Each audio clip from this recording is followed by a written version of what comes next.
on this rap-ish. I ain't even broke a sweat, homie, this practice. Pondering my next move, staring at my track list. Hope I ain't miss my window. Praying like a Baptist, Seattle's own. Tired of this Game of Thrones. They made a list of the best rappers, and guess who wasn't on? While the disrespect continues, I'm steady packing these venues. Guess if you ain't at the table, you on the menu. And I'm that spitter, baby. They don't want you to see, but everybody's south of Capitol Hill's rocking with me. Boys smoke the trays and plan to getting their life together. I'm comfortable with my role, so I'm like, whatever. Me, I ain't got a job, but I work hard. And you don't work hard, but you got a job. The irony is I'm judged while you feel the applause. I'm slept on, that's why I had to set this alarm. My dudes is armed, I'm armed with this arm charm. Body banging like she got that cream from Barry Bonds. Yeah. I did it for the city, I did it for the love, I did it for the people, I did it for us. That Dre season is here, a real hitter with a mic, I'm everything that they fear. With that hood ain't the same, I was all on their ass, I'm level-headed. So yo, my dudes love when I spaz, and I'm so over Seattle's passive-aggressive attitude. They don't call you back, what they really saying is F you. While I'm from the same place, I move at a different pace. I prefer if you just said it to my face, damn, I did it. I did it for the city, I did it for the love, I did it for the people, I did it I hate for these us. average dudes with they average spit, writing average rhymes, knocking average chicks. The closer I get, I can feel the people starting to shift. I'm loyal to a fault, and everybody can't come with. Rap's a rich man's game, I'm only playing with change. They bang models and singers, I'm knocking my old flame, I'm different. The crowd, I move with the chosen few. Black thoughts, I could be the front man for the roots. No diamonds and gold, I'm on my sticks and stones. If we can see your panty line, you should have on a thong. My team is strong, through this fire we forged a bond. And they already know what it is when I get on to the hearse. Party like it's December 31st. When I'm on my deathbed, I probably cracking my nurse. You ain't got the bars to compete. I'm a verbal athlete, deflating these boys so they say that I cheat. Damn, I did it. I did it for the city, I did it for the love, I did it for the people, I did it for us.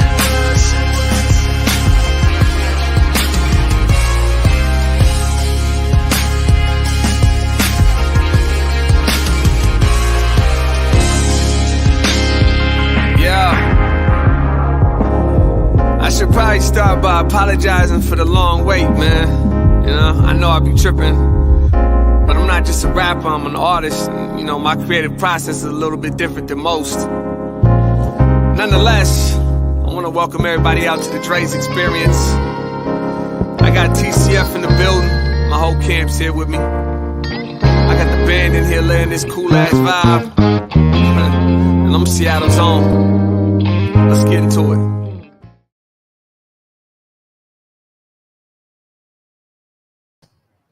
Welcome, everybody. Grand Rising and good morning to you. Welcome to the Morning Update Show. I'm your co-host, Trey Holiday, and we got another amazing lineup for you today. And I'm so happy to be back in the Black Media Matter studios with my co-host with the most, Big O. What up, Big O? Hey, what's up, Trey Holiday? How are you? I'm well. How are you, my friend? Man, fantastic. Yeah, it's literally good to be back home. Yeah. You know what I'm saying? We were both out of studio yesterday, but it was good to show people, like we said, man, you know, the morning update shows had a lot of different iterations and a few different sets, a few different, you know what I'm saying, whether it's virtual, in studio. But like they say, man, the show don't stop. Yeah, never, man, never. We're out here, and we definitely showed them that again yesterday. It was good to, go back to the old school times for a minute. Yeah, and speaking of the show not stopping, man, the show goes on, and we may have great guests here today from the Pacific Northwest Ballet, from the Ballet Swan Lake. I believe you went and saw it the other day. We've got Jonathan Batista, and we've got Angelica Generosa. They're both in the building today. It's always a lot of excitement. You know what? Ever since CC and Daniel Cruz were the very first ballet dancers to come to this studio as a nutcracker. And, you never know going into like a new kind of genre and things on air. And we like to try stuff here. But, man, it's always such great energy anytime we get anybody from the Pacific Northwest Ballet in the building. You're absolutely right. I can't wait to dive into it with them. I mean, their performance was amazing in Swan Lake. So I know we have a lot to cover today with them. Yeah, Swan Lake's a big show. You know what I'm saying? We're gonna learn all about it, and then we're also gonna learn about this journey of these ballet dancers. You know, one thing I learned with Daniel, Daniel Cruz is big. You know what I'm saying? I was shocked. I came in. I remember I actually stood up next to him on camera. I was like, "Whoa!" You know, because I never envisioned like a ballet dancer that big. And you know, he talked about all the stuff, the training, everything. It's serious business. So we'll get into it. So we got that on tap for you, man. Great conversation with these guys from Pacific Northwest Ballet from Swan Lake. That being said, let's get ready to go. Good morning, everybody. Welcoming you here to the Morning Update Show. Want to remind you that right now is the perfect time for you to tag and share the stream. Go ahead and tag and share the stream with people you feel would appreciate culturally relevant news and information emanating right here in the Pacific Northwest. Want to give a big shout out to our partners, KBCS 91.3 over at Bellevue College. I was listening this morning, to they had Davey D on there, and then Logic Amen. I didn't even know Logic Amen had a whole segment on there. So big shout out to them, KBCS, and also our partners at the South Seattle Emerald. You can listen to the Morning Update Show anywhere that you listen to your favorite podcast. My SoundCloud over there in the lyrics, in the comments. But you can also check us on Google, Spotify, iTunes, anywhere that you listen to your favorite podcast. You know, this time right now in our show leads into our big story. But we'll throw this out here first. Hereforuswa.org. Hereforuswa.org. Salmanis put the link in the comments over there. This for culturally relevant and curated information about COVID-19, especially for the Black community. And yeah, you know, yesterday was it was big news yesterday. I was actually on an airplane when the federal judge in Florida struck down the CDC mask mandate on airplanes. So like I was on the plane, people were like, "Yo, there's no more masks." We got a clip right here, Trey, and we'll talk about it.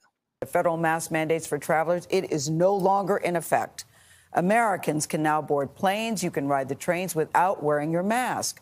A federal judge in Florida ruled the CDC exceeded its authority in requiring masks on aircraft and public transit. It's unclear, though, if the ruling will be appealed. Errol Barnett is at Reagan National Airport just outside Washington with more on this story. Good morning, Errol. A lot of people a little confused this morning.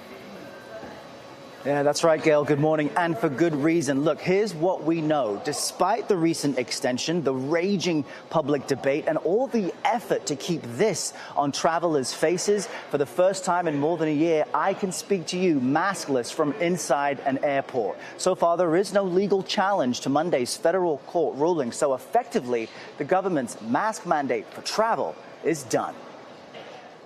Transportation Security Administration will no longer enforce the federal mandate requiring masks in all U.S. airports and on-board aircraft. Cheers erupted on flights Monday afternoon after airlines announced one by one an end to the mask mandate, dubbed by some National Unmasking Day. It's over immediately. Congratulations. This comes after a Florida federal judge ruled the CDC exceeded its authority. Travel industry analyst Henry Hardevelt. How much of a surprise was this to you? On a scale of 1 to 10, a 12. The ruling from Trump-appointed Judge Catherine Kimball Mizell came as unwelcome news for the Biden administration. This is obviously a disappointing decision. The CDC continues recommending wearing a mask in public transit. The move essentially forces the federal government out of the mask rulemaking business, a policy which increasingly led to violent altercations. Has the age of mask mandates while traveling come to an end? I believe the age of having to wear a mask while traveling has ended. Now travelers may decide to mask up or not. It's ridiculous. We're so tired of it. It's a preventive measure. If they tell me, for example, I don't have to wear seatbelts anymore, I'll still wear my seatbelts. Still, some eagerly embrace the end of one of the most high-profile COVID mandates.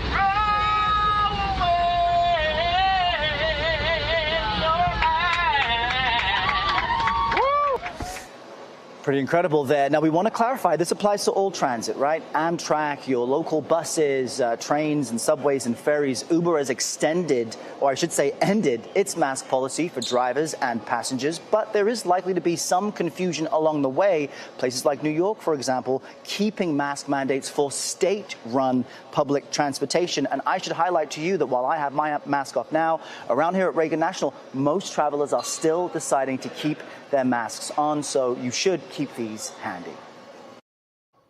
Wow, this is right here another layer to everything that we've been seeing unfold with COVID. You know, I mean, you're going to have both people. You can see there in that clip, you're going to have both sides kind of represented here. There's some folks that are like, you know what, I'm good sitting that close to people. I'm just more comfortable now with the mask on, you know, and I'll be honest, like I'm one of those people that's always been a bit weirded out by sneezes and coughs in close proximity to a bunch of people, even my family. So I don't know, man. I may be keeping my mask nice and handy, bro, because I'm going to tell you right now, I see people cheering, but I'm sorry. If you sneeze next to me, I'm breathing in your spit, your saliva, man, and I still don't know that I want to do that. Yeah, I think that a lot of stuff around the mask it wasn't even the message, it's the messenger. You know what I'm saying? Like people saw the mask as like this is government, right? Which it was a government mandate, but like it didn't come around messaging of like, man, here's how we protect our neighbors, here's how we protect whatever. And government clearly could have done a better job. You see a comment in there from Robin Rodriguez. You put up there on the screen. It says, I am immune compromised and I'm flying to see my best friend and meet her baby. My first time out of the surrounding counties since before the pandemic. I was hoping so much for masks on flight to cut down risk. I honestly wish I could cancel my flight. Wow. Yeah. The mask was never rolled out properly. And that I really think that really most Americans really do care about other people and people they've never met. You know, by per capita and by dollar amount, Americans give more than any other country on earth.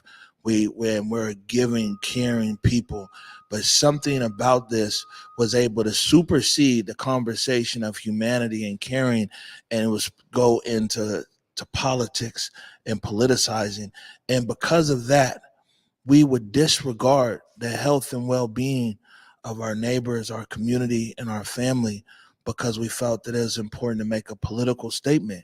You know, there's so many other places where you wouldn't even think about if you know, like, man, I'm going to do this. This is going to keep the next person safe.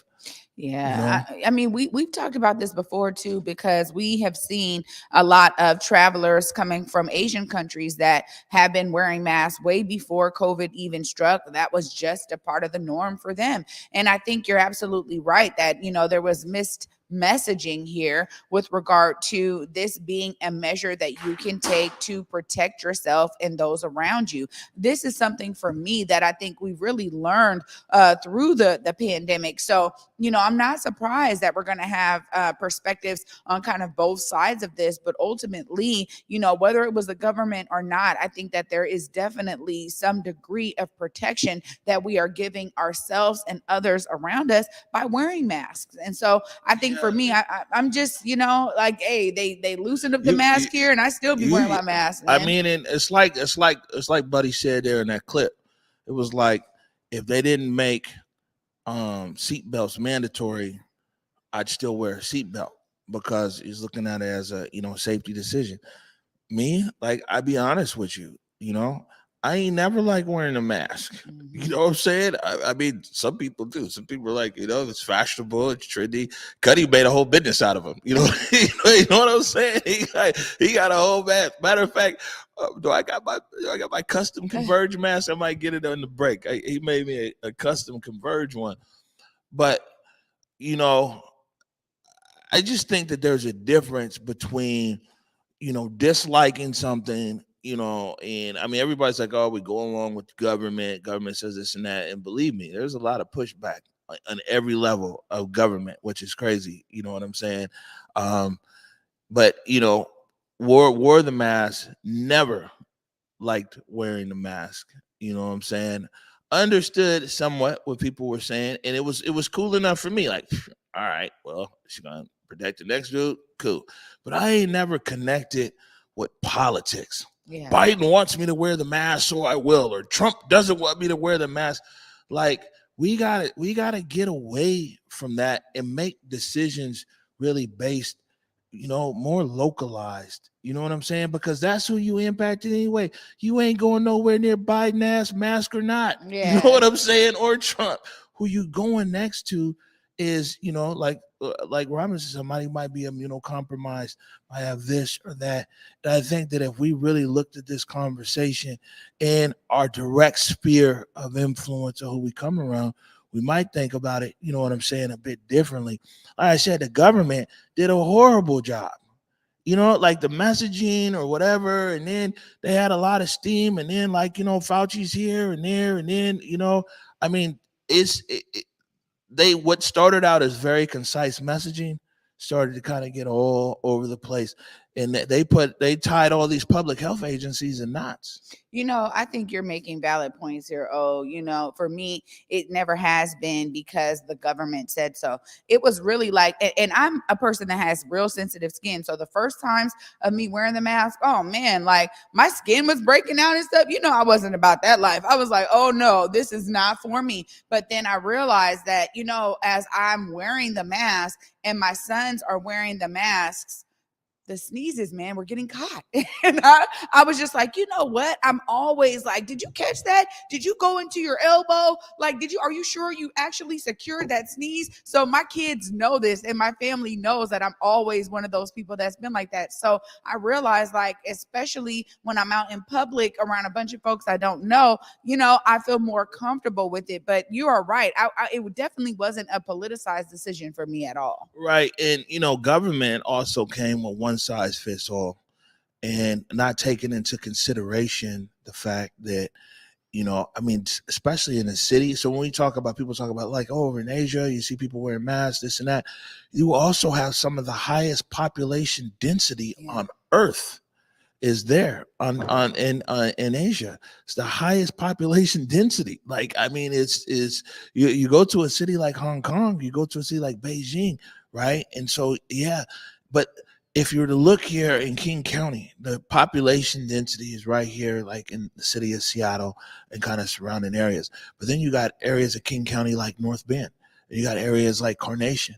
So, where you got somebody where, they're not really bumping into people as much. Yeah. But the mandate, it's one size fits all. You get what I'm saying? And that's another thing, kind of like in retrospect, thinking about it, is one size fits all, depending, and there's different variations of how, people actually live and interact with each other. Absolutely. Oh, and that's something that I think a lot of people made, arguments about at the time was, it doesn't make sense for me in my neighborhood. It's not making sense for me in my community. And it's a valid point. It really is. I know for me, going from, kind of one major city to another, you go out and you do see that, okay, there's certain areas that are more populated or more crowded than others. And that was really when it was like, you know what, I feel more comfortable having my mask on. And I think about being on a plane, we're just sitting here talking about it, now the mask mandate is gone for air travel. And you think about some of the closest proximity you are to people in that consolidated space, it's airtight. That is really something to consider here with regard to exactly what you're talking about. Those are very dense spaces in general. Yeah, no, for sure. And, what we need to also keep in mind as well is, I'll just be real with you, because we ain't never thought about in these decisions when things happen, is, man, we need to remember that Black people in America are disproportionately impacted by COVID. Here in Seattle in the Pacific Northwest, we don't have a real-time view and perspective of what happened in the rest of America. We were here, if you lived in Seattle, like, this was the lowest COVID rate of the top 30 cities in America. World-class healthcare here. Yeah. Top world-class research over at the University of Washington. That wasn't the case for our Black and brown brothers and sisters across America. So when when mainstream or big media is like, oh, well, no, we've passed this, we've done that. We need to always remember that when America sneezes, Black people catch a cold. And whatever people are sitting here talking about, like, oh, yeah, so we need to remember. And it's hard living here in Seattle. But, I went to 5 COVID funerals in North Carolina and South Carolina last year. And you go down there and you see it's ravaged. But you come home here, it's hard to find somebody, you know what I'm saying? That that it was a year, it was two years, 2 people in 2 years here that I know that passed away from COVID. Countless down south. And so I would just tell people that it's like, that's why they media and they messaging ain't always our media and our messaging. And what COVID has done to Black people in deaths, what it's done to Black businesses, what it's done to our Black children in school and everything else is like, man, I wish that this was like a day for celebration, like, oh, the masses, whatever. But man, we got a whole lot of pieces that we still need to pick up. Oh, this is exactly right here. I mean, we talk about our access here. We talk about the difference of life here. Just last night, I was talking to someone from Cleveland, Ohio, and he was describing how the culture there, the lack of opportunity there to come up here and to be able to actually access all of this opportunity that we have up here. Some of us forget about that. And when we think about where we are in terms of the nation, people would say across the nation, man, Black folks is living good up there in Seattle. Black folks is doing well up there in Washington State. And it's because of access to opportunity. And the truth of the matter is that definitely dives into our healthcare access. We saw a wide range of measures and approaches that King County took, that different cities took to really ensure that we had access to COVID testing sites. We had access to getting our COVID, vaccines. At the end of the day, we had a lot of places pop up all over the place that meant that access was there for us. And it is not the same when we think about it across the country. Oh, so you are absolutely right. These are valid points here, bro. We keep it real is that the city of Seattle and public health, Seattle, King County, man, they looked at the data and they put poor people first. And that was just the real of it. They put poor people in marginalized situations, people who are essential workers. And look at our fire chief, Chief Scoggins. This was the first fire department in America. They sit there, they had all their own testing. Then they was out, remember they was testing the adult homes. And then it was, they was going to all the places where people are shut in and poor and didn't have no access. They was doing pop-ups over there like First AME and everything else. Then the firefighters were able to do the vaccine. Like fire departments all across the country came here to talk to Chief Scoggins. They say like, man, what is Seattle doing? Because the firefighters were the front line. You know what I'm saying? Out there with testing and vaccine and public health, Seattle, King County, man, on the front, they used all that big data down by zip code, down by block. And they said, man, these guys, this is where we need resources. These people need tested, these people. And I promise you, Seattle and King County is one of the few places in America where people will put resources and poor people first around something like this. And that's why so many Black folk died all across America, because they poor and they shut in and they marginalized and they discounted. Wasn't nobody trying to seek them out and saying like, man, how do we give you resources first because you have the highest risk factor? Mike Davis from the South Seattle Emerald, he said, man, I knew that the vaccine was okay when all the rich white people from the east side was coming over here to the poor people pop-up to get the vaccine. He said, if rich white folk is coming to get the vaccine, he said, I knew it was okay. But that's the thing, is it's like we live insulated here. And a lot of people, especially people who transplant here, they got a lot of things to say, oh, well, Black community this or X, Y, Z, that.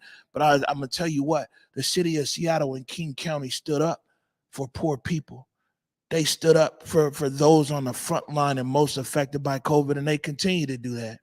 This is exactly why we're talking about, this Department of Health doing something that was like, we need to have culturally responsive communication. There has constantly been an effort around COVID to make sure that people are, having access to the real information, not the misinformation that we saw that was out there. We talk about the difference between, disinformation and misinformation. And ultimately, we dealt with that here. We dealt with the fact that it was like, man, let's get these resources out. Let's share the data. Let's share the numbers. We saw that there was a whole website curated to understanding where COVID was hitting, how the numbers were hitting every single day. When we talk about resources, it goes beyond even the pop-ups and all those things. It was so many resources poured into COVID. And honestly, we talked about how Mayor Durkin at the time was heralded for having such a strong, approach to making sure people had the resources they needed. And, when we started the Morning Update show, it was because there was a litany of resources pouring into community. People needed to understand how to access those resources. It was money, it was testing, it was all kind of things that were popping up. And, it always brings me back to the nucleus of the Morning Update show, because we realized that, hey, we need to just be able to help people navigate these resources. It wasn't because there was a lack of them. It was because there was a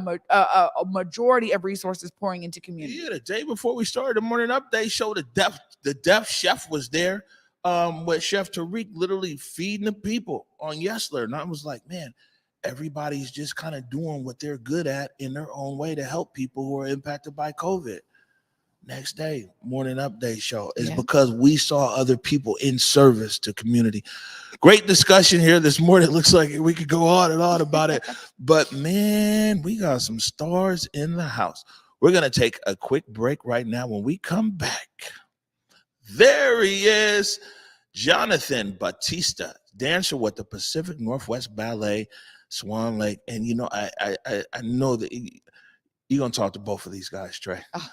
It's all good. I mean, you were there. So Trey Holiday is going to come right back. First up, this is Jonathan Batista. You're watching the Morning Update show. When COVID first hit, I was very afraid. There was so much things that I had to keep inside because I didn't know where to place my feelings. Most of my information for COVID is from my own research. I'm a doctor in educational leadership, and when the FDA approved Pfizer, it helped me realize that the vaccination is healthy. We don't want to be left behind because we're not taking the vaccine, but we want to get as much information as possible so that we are putting ourselves in better hands and not at great risk. Hey there, it's Trey Holiday. And of course, Besa and I had to take a trip back to Market Street Shoes to grab some items. They always know what to show us. And let me tell you, we both spent quality time to be sure we collected some amazing additions to our wardrobes. They have some of the most unique bags, shoes, and accessories. I mean, the whole shebang. It's always a good time when I get to shop with my girl Besa. Make sure you go check out Market Street Shoes, y'all, and you too can walk out with some dope gear.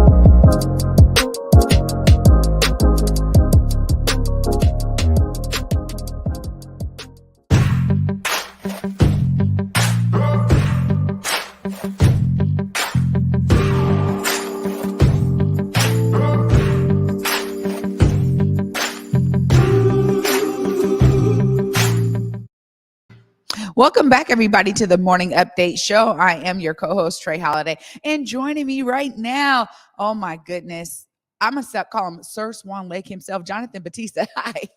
Hi, Tracy. How are you today? I'm good. You know what? Welcome. This is, it's an amazing thing to have you here. Before we dive into anything, just tell the audience, what is the story of Swan Lake?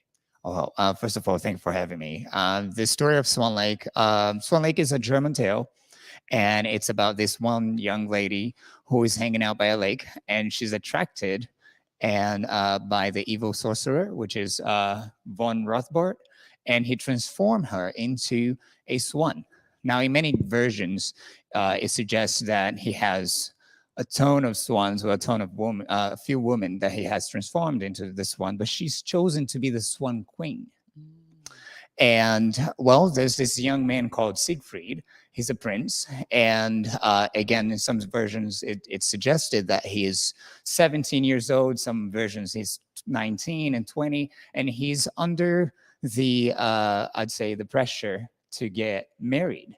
It's about that time for Prince Siegfried. And he's very confused. He hasn't fallen in love yet. And that's when he starts hunting by the lake, and he finds this one beautiful, beautiful creature. And it's a lady, and she's in the form of a swan. And that's when he captures her gently, and he falls in love. And that's when their stories begin. Wow. I mean, I didn't have the greatest reference of Swan Lake. I'll say I'm a new ballet goer, right? Like this partnership with Pacific Northwest Ballet has really allowed for me to explore these amazing stories that are captured through dance with the Pacific Northwest Ballet. So my only reference was like Black Swan, like the movie, right? And I was like, well, how does this tie in? So I really appreciated how the program broke down each one of the acts, so you knew exactly what you were witnessing on the stage. Tell us about you playing Prince Siegfried, right? Tell us about how that was for you, because so much of it was what I witnessed was this explosion of expression from the prince, whether it was the confusion, the falling in love, the confusion later on when he's kind of tricked, right? Tell us about that kind of second half of the show, because he falls in love with the swan, but then, when he's there to, celebrate, he gets tricked and thinking that somebody else is actually this one that he fell in love with, which is another part of the story. But I just witnessed so much expression from you on that stage. Just tell us about how it was for you to play that and to bring that expression out. Absolutely. Swan Lake, it's the second time that I do Swan Lake. It's a different version. And for me as Prince Siegfried, it was very special this time, because I guess I'm more matured as well. I played Siegfried when I was 25, and here I am 30 years old playing Siegfried. So there's more maturity going into the role, more understanding and knowledge. So during Act 2, he meets Odette and the White Swan, and that's when he falls in love. And during Act 3, that's when the evil sorcerer transforms her into the Black Swan. And Black Swan, Swan Lake is a story of love and betrayal, and that's when the betrayal happens in Act 3. He gets confused by the Black Swan, and he swears eternal love to the Black Swan, breaking the White Swan's heart. And that's at the end of the pas de deux, the grand pas de deux, right? The big dance that we do. The White Swan reveals herself as a reflection of the Black Swan, and then he realizes he made a mistake by swearing eternal love to the Black Swan. And that's when Act 4 happens, and it's all about forgiveness, sorrow, and it's a lot of expression.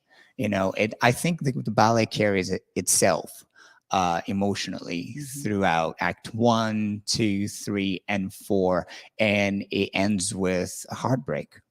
I'm going to tell you right now, I was like, oh my goodness. We get so used to movies always having this kind of happy ending, right? We see it in plays. We see it just constantly berating us, like this idea of a happy ending. So the end where you just lay on the floor, I was like, oh, I was like, I'm telling you, I was taken back for it, because I was sitting there absorbing this, and I was like, this is exactly why I'm really falling in love with the ballet. It is the connection to the musicality that's happening there with the live orchestra, and then the expression of movement that comes through to really allow the audience to follow the story, almost even without throughout the summary in every act in the program, you could clearly tell the beginning is this jubilation. You can see it in the ways that dancers are hopping up and just is celebrating you. And oh my gosh, here's the prince, right? You have all these women too that are there, and they're like trying to entice you a little, and you're like not going for it.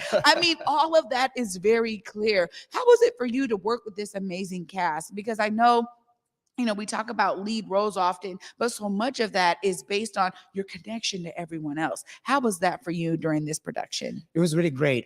We have really great coaching throughout, and we also have a very supportive company between staff and my peers at Pacific Northwest Ballet, and that's how we tell a story. Telling a story is pretty much about connecting with one another.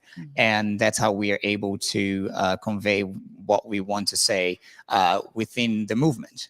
And this version in particular, as soon as I started learning it, I really thought that the music and the movement, they were going hand in hand.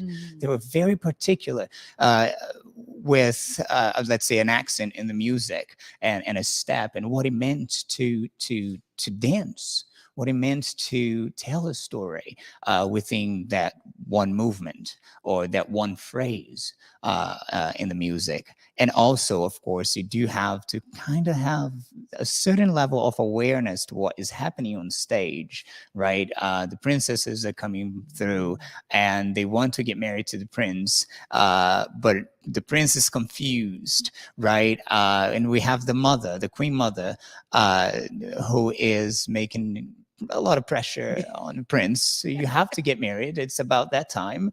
And now he falls in love with a beautiful creature, with a swan. And so all those little dots, right, from each company member really supports the lead roles in telling a story, in telling the story of Swan Lake and what it means to become the prince, what it means to become the swan queen, and the swans as well. Yeah, no, that's definitely what I'm going to be talking to Angelica about, because I was blown away with this, the swans and their synchronicity. So I'm definitely going to be diving into that with her. But one of the things that you just said there really struck me too, because you're right. Everybody knows, like, I got to dive into this role. I got to play this part to really help tell what the scene is about. And I'll say the Queen Mother, as simple as her movements were, her pointing to that hand, right? Like, hey, what's going on? You knew that the pressure was on with the prince, and she was very stern in that, right? There was no wavering there. So you didn't have no choice but to figure it out. And the idea that when you find the swan, it's really like you're telling your friends, let's just go hunting. I got to clear my head. I got to figure it out, kind of thing. And all of that is portrayed by this connection with the friends that go out to hunt with you, right? Absolutely. And then you find this swan. So I loved how I got to see your connection to each one of the cast members around you in every single act. You could tell that. And you could also tell that the father that was presenting his prince daughter, right? Very pompous, very stern, very strong. You really got a lot of that where it's like, hey, here's my daughter. I'm presenting my daughter to you. You'd be wise to choose her. Like, all of those things came through without words. When I think about, what you brought to this particular performance, I want to ask you how it kind of, shores up with other roles that you've played during your career as a dancer. Wow. Well, once again, this is very special for me because it's the second time that I perform it. And Swan Lake was my first leading role opportunity. Usually in a ballet company, you get to perform the Nutcracker first. And for me, Swan Lake happened first. And it's a big opportunity because it's such an iconic ballet, Swan Lake, from its music by Tchaikovsky, which was a score that was refused, was ignored by critics back in the day, and it ended up becoming brilliant, the greatest success of history, of ballet history, and it's a great story as well. As we've seen, it has become a movie and etc. So for me, Swan Lake, in comparison to the many roles that I have performed, it holds a very special place because it's also about growth. right? And it takes you on this journey. It's 4 acts. It's a very long ballet.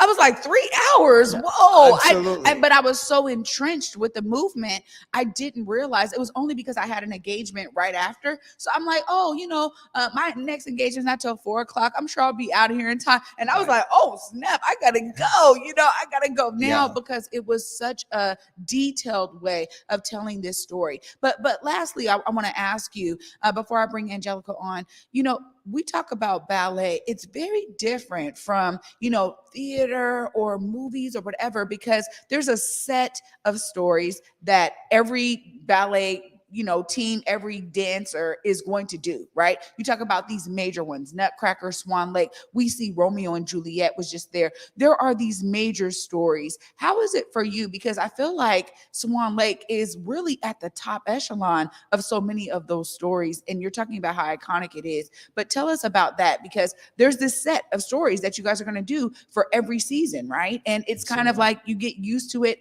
But this was something that I think was really at the top notch. It is at the top notch. And I think it takes a lot of coaching. I think for me, one of the things that I felt everything. I was overwhelmed at times. I mean, Angelica and we were so emotional after a performance, after a dress rehearsal. We were just in tears. And I think it was really about, like I've mentioned before, it's an emotional growth. And I think that this time around, I wasn't even thinking about the technique, right? How many turns I'm going to do, or how high I'm going to jump. It was really about telling the story and becoming an artist, what it means to become an artist.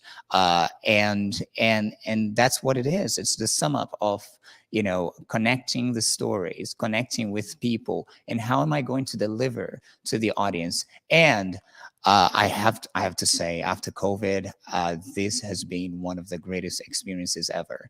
It really reminded me of just how to not take things for granted.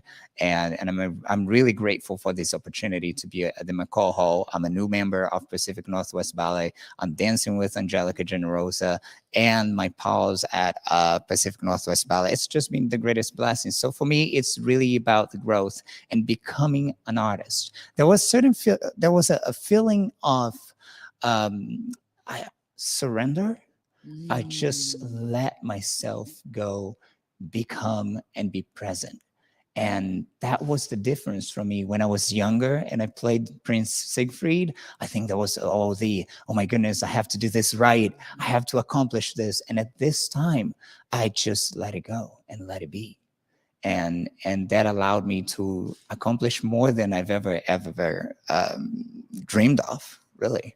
That really, really struck me, because as a theater performer myself, there is something so special about realizing that I need to let it go. I love the term surrendering, because it's surrendering to more than just the character. It's surrendering and trusting yourself with that character. It's being able to immerse yourself in all of things that are going to make that character pop for everyone. And I'm telling you, as someone who experienced it with both of you, I felt that in the audience. So you did a fantastic job, Jonathan. You played the role well.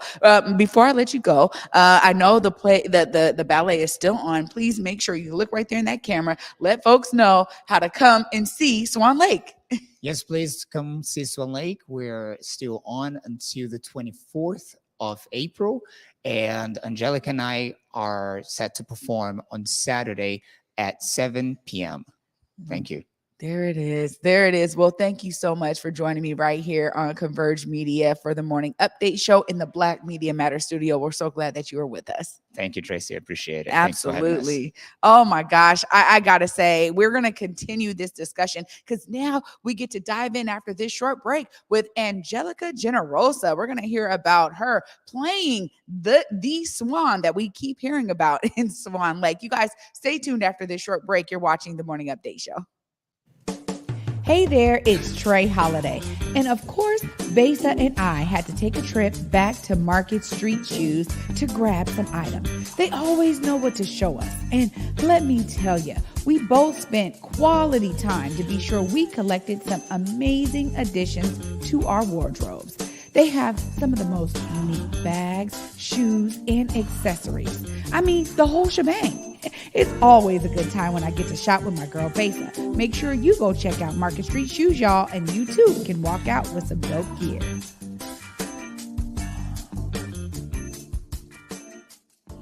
As a non-binary Black femme, a lot of my identity is rooted in body. Once the vaccine was introduced, it was really difficult to think in terms of safety as well as autonomy. As a Black American, the relationship with government is very complicated. It's hard to trust. A lot of these conspiracies are really impacting people making a decision, especially with Black folks, to be clear about what we're doing. I think it's just a well-rounded conversation to see what's best for us.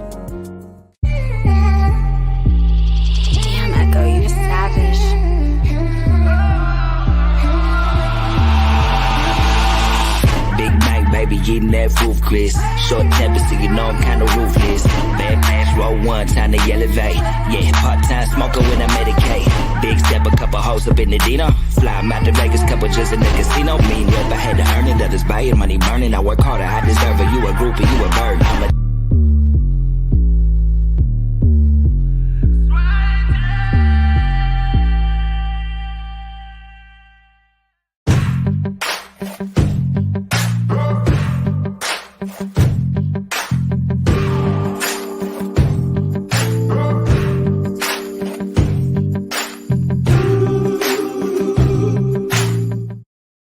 Welcome back, everybody, to the Morning Update Show. I'm your co-host, Trey Holiday, and joining me right now is the swan herself, Angelica Generosa.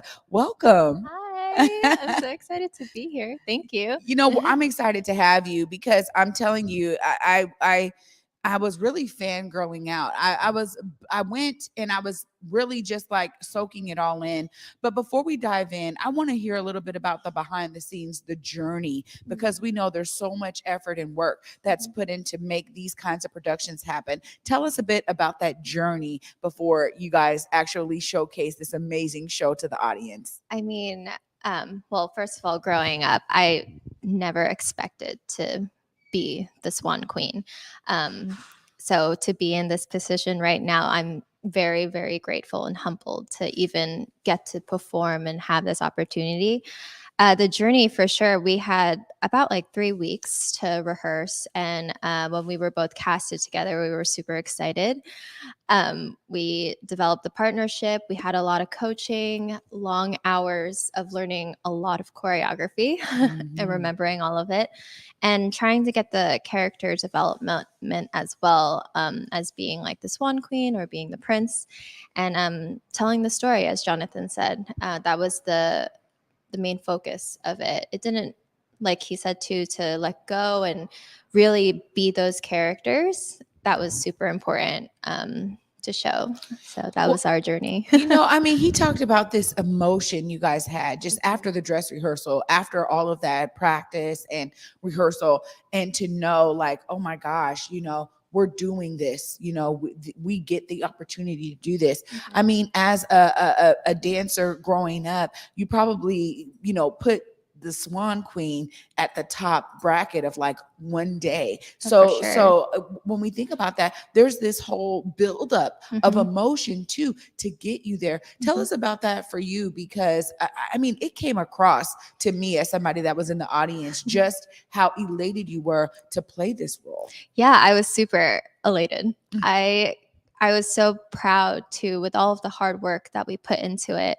I literally just let go, surrendered as well, and enjoyed that moment, because you just never know, you know, especially during COVID, you realize how important those moments were and how fleeting they are.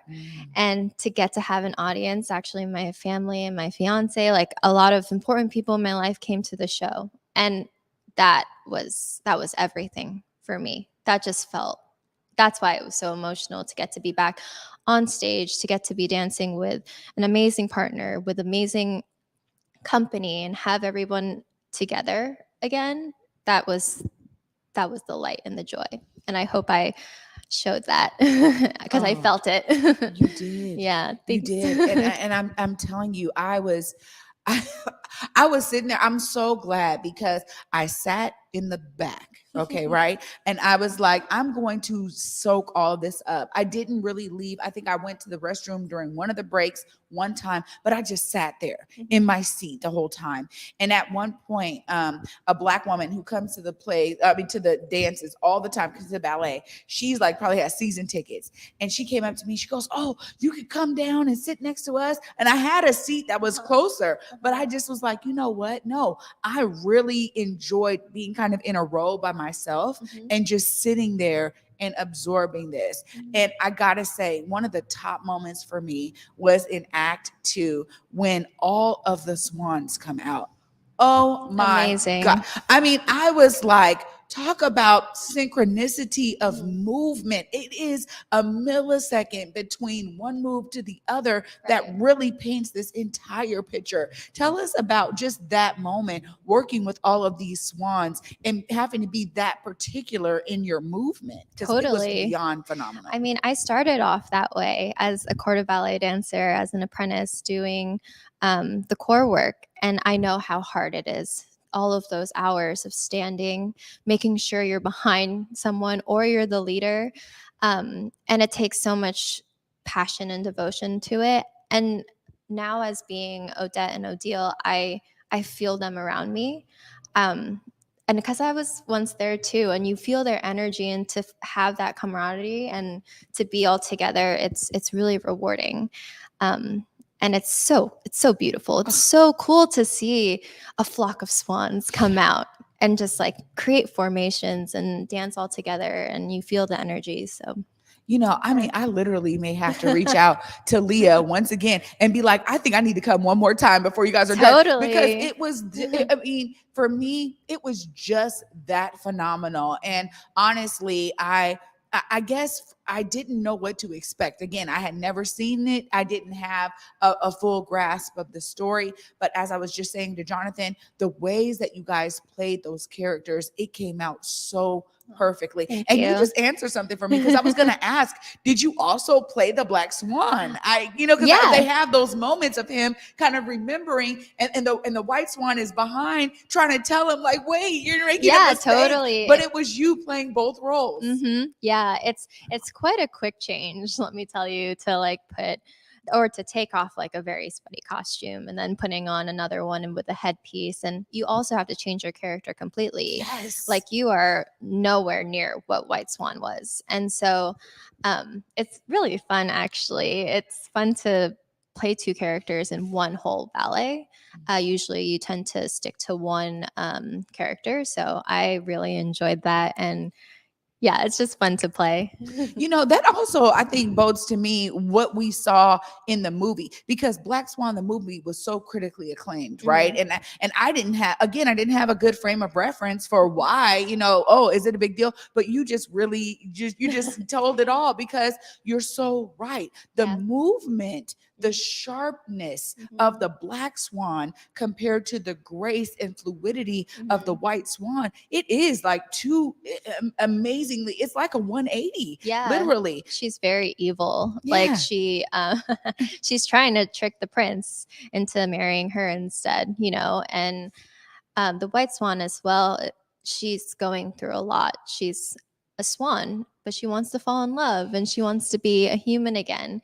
And so very, very different characters, and it's fun. Yeah, I gotta say, you did a phenomenal job. I was literally, because I was sitting so far back, I wasn't sure. And I was like, maybe that the White Swan, she's still the White Swan in the background. But the idea that you were able to play both characters, that's mind-blowing. And it really says something to not just your dancing ability, but the acting behind it. And I think that's something that people don't realize. As ballet dancers, you guys really have to embody these characters and showcase that emotion. Totally. As we saw at the end there was so much of, emotion that was poured into the very end, as you're having to do this last final dance with the prince and really let him know, you made the mistake and I can't, we can't be together. That was something that struck me. I'm telling you, I was sitting there like, wow. Tell us about how that was for you. I mean, for this version as well, Ken Stoll added this potted for Act 4 for the two of them to kind of move on separately. Usually in different versions, both the Swan Queen and the Prince die. They fall into the lake together. But this one is very heartbreaking. She leaves him and says, I can't go on with you. I'm forever a swan and I want you to move on and have a great life too, and it's heartbreaking because she actually fell in love for the first time, but she can't continue that. They both can't. Yeah. And it's a lot. Well, I gotta say, you guys put on one heck of a show. I am so glad I got to see you. Jonathan told us it's going on to the 24th. You guys are going to be performing again together on the 23rd.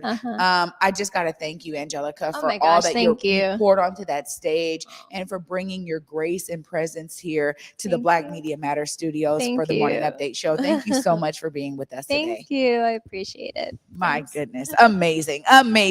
All around amazing. And I'm telling you, I became even more of a fan of the ballet because of these two that we had in the building today. You guys stay tuned after this short break. We're bringing our guy, Big O, back to the set so we can close out for you in the right way. Stay tuned. You're watching the Morning Update Show. When the pandemic hit, it did affect me. As a barber, I had my own personal reasons why I didn't get vaccinated. At the time, I didn't check the actual source. I thought the vaccine was developed too fast, but I was talking to a doctor and he was telling me more about the vaccine and what it can do to protect us and our family. I wanted to get back to that once was, right? I do feel safe knowing that I am vaccinated. I just hope what I'm saying is reaching into people's heads to know that this is the best decision for all of us. That's a mobby pass. More chops than karate class. I can hear the blues when the shotty blast. The whole block blowing horns, that's that Jackson jazz. Swinging blue notes, that's a mobby pass. More chops than karate class. I can hear the blues when the shotty blast. The whole block blowing horns, that's that Jackson jazz. I told you guys, man, we coming with it, man. We nonstop.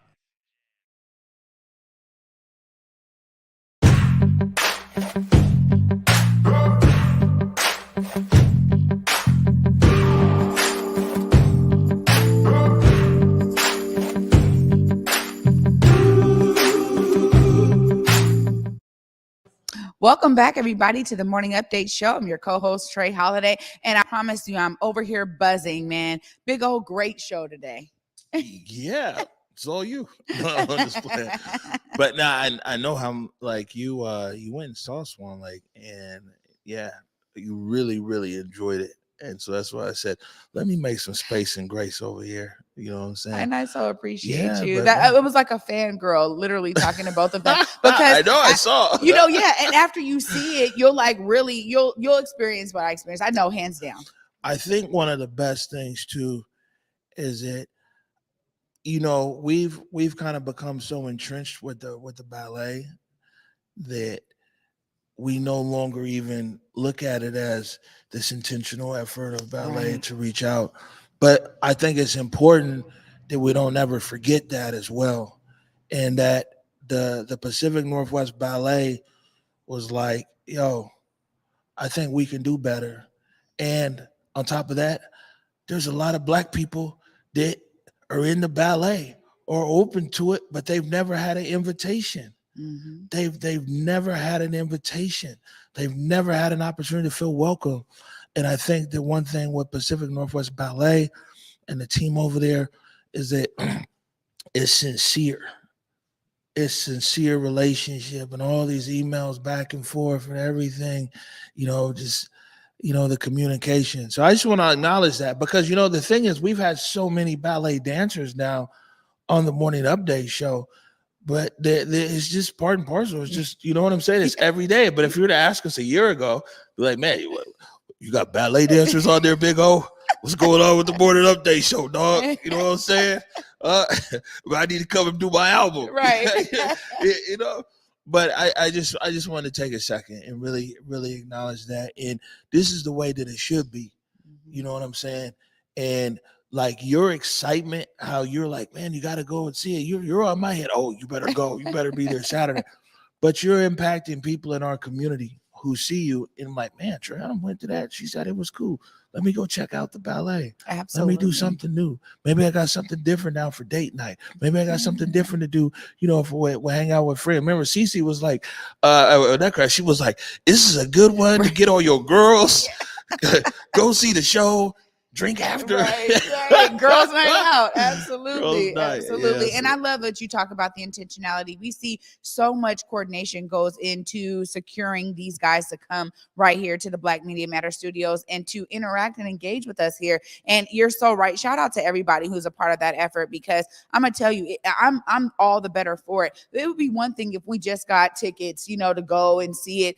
But to be able to really talk to the dancers about their experience and what we're witnessing, it's a whole nother level. I mean, that's the thing too. I'll say this is because there's people who,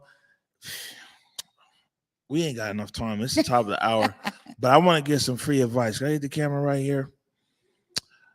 I just want to give free advice out there, especially these people in their DEI department.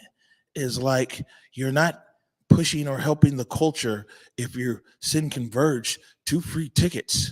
We're like, oh yeah, here's our thing. And then, so I always look, because I'm like, a marketer wouldn't do this. A marketer, like an actual marketer or something, wouldn't be like, oh, well, here's some tickets and this and that. And you look and it's like community outreach specialist or something. I'm like, yo, that's what else I like with Pacific Northwest Ballet is it's like, man, we dealing with people. Yeah. You know what I'm saying? It's saying some initiative or something or anything else. And it shows. And there's so many different things that we're able to do with them that we haven't even had an opportunity to unlock ourselves. You know what I'm saying? And then really get out there. I'm saying live from McCall Hall. We need a morning update show out there. There we go. You know what I'm saying? We take the set out there to McCall Hall. It'd be dope, I mean, it's real. It's a lot of people who are intimidated of McCall Hall. They just ain't never been there before. You know what I'm saying? Right. They ain't never been there. It's like, man, that's operas and ballet. No, man, we up in there too. Yeah. Come see us in McCall Hall. Come see the morning update show. I'm gonna talk to Leah about that. There we go. You know what I'm saying? We can have a little audience out there and everything. That's beautiful. Got a few things here before we get out of here. Tonight at 8:30. You ready for this, Salman? The Truth with Proof. My brother right there, Stuart. Proof in the Play. Scott, as it goes by Facebook. He has lots of other monikers as well, though. But man, The Truth with Proof tonight at 8:30. And I come now to every show because they always have food. Last week was the Moose Burgers, and then before that was the Hot Link Corn Dog. So I'm waiting, interested to see. And, Proof always judges the food 1 through 5. So far, we've had 2 5s in a row. So I'm very optimistic about tonight. Get something else going on. Also, our buddy, Besa Gordon. Besa Gordon has her media mixer. Media mixer is going on tonight with Lady Coco. That's over at Gold Bar in South Lake Union. Can get even more detail. Oh, there it is. 8 o'clock to 11 o'clock looks like. Right over there at Gold Bar in South Lake Union. Music's always good. They got a photo booth happening, popping off. I went last time and I saw a lot of people I hadn't seen in a while. Like Luis from the station. Nice. Yeah, this guy's a fashionista now. He stays prim and proper. Yeah, I'm like, bro, I remember when you was like barista, Luis. I was like, man, you made it to the other side. He's fresh. But yeah, so that's going on tonight as well. Then tomorrow, so listen, tomorrow is going to be another big day here. We have 2 guests from the House Our Neighbors Coalition. I-135, they're going to be in the building right here telling everybody about the social housing program. I told you I'd follow up on it. I said I was going to put it on my list. Absolutely. Right? It's necessary. I'm so glad that they're going to be here tomorrow because a lot of folks still don't understand the concept of social housing. This is going to be great. Yeah, big deal. So we're going to get out of here. We went overtime, but it was well worth it, man. Our amazing guests. We want to thank Jonathan. We want to thank Angelica. And, man, Oh, and big shout out today. We got Allie in the building, our photographer today. You might have seen a write up on Allie the other day that was up there on the site. You know what I'm saying? Great addition to our team here. Yeah, absolutely. Great show indeed. And you guys know, for me, see yourself as a part of the solution. Everybody else can do it. You can too. Just get out there and be a part of these amazing solutions in your community. Yeah, that's good. Be a part of the solution. And yeah, man, if you were one of these people who had a lot of regression about the mask and stuff, I'm just like, man, just let it go now. Just count to 10. You know what I'm saying? Put that energy somewhere else. You know what I'm saying? But no, we want to say thank you to everybody, man. It's good to be back here in the studio. And like I said, amazing show tomorrow. Want to appreciate everybody. See, that's my sign. I'm supposed to look at that camera now. Appreciate everybody. And yeah, tonight, 8:30, the Truth with Proof, and then also the Media Mixer over there at Gold Bar in South Lake Union with Basa Gordon. We're going to leave you with a little bit of hope here from Shayna Shepherd. And on that note, I want to remind you, go forward in your purpose, go forward in your humanity. And until tomorrow at 11 a.m., peace.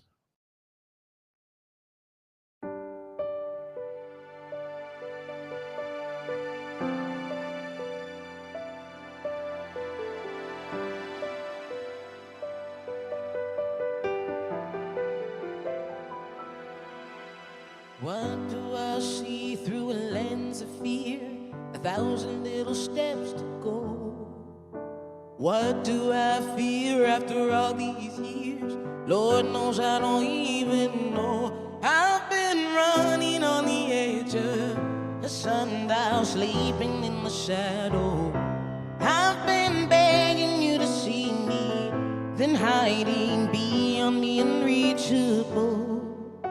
Looking out left on a right-hand turn, just trying to make a deal. A lazy shoes and love is a love that turn. That's the kind of food that heals. I've been searching for the end of an era, waiting to be ready. The world is bigger than a moment. Be steady, that's how you can feel it's real. But I feel naked in my new clothes, 'cause I got used to hiding the holes. This whole world got new tricks and I'm in the thick of it. This I swear I'm already sick of it. At least I found the antidote. Oh.